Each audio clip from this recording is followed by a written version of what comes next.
Gmail account log in করার জন্য আমরা প্রথমে চলে যাব জিমেইল অ্যাপসে যাওয়ার পর উপরে থ্রি ডট অপশন থেকে থ্রি ডট অপশনে ক্লিক করে সেখান থেকে নিচে দেখবেন সেটিংস লেখা আছে, সেখান থেকে সেটিংসে আমরা ট্যাপ দিলে নিচে দেখবেন অ্যাড অ্যাকাউন্ট লেখা।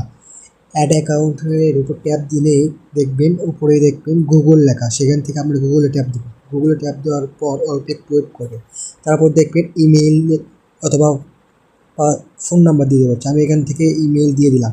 দেওয়ার পর নেক্সট অপশনে সিলেক্ট করবেন, নেক্সট দেবেন। তারপর অল্প একটু ওয়েট করার পর দেখবেন এখানে পাসওয়ার্ড দিতে বলছে, তারপর এখানে পাসওয়ার্ড দেবেন, দিয়ে নিচে নেক্সট অপশনে ট্যাপ দিবেন। তারপর অল্প একটু পর দেখবেন নিচে লেখা উঠবে সেভ। এটা সেভ করতেও পারবেন, নট সেভ করলেও হবে। সেভ করলে এখানে একবার ডাইরেক্ট সেভ হবে। তারপর দেখবেন আই এগ্রি লেখা, সেখানে আই এগ্রিতে ট্যাপ দেবেন। ট্যাপ দেওয়ার সাথে সাথে দেখবেন আপনার সেই কাঙ্ক্ষিত জিমেইলটা, এই যে দেখুন এখানে দেখেন ওই অ্যাকাউন্টটা এখানে লগ ইন হয়ে গেছে।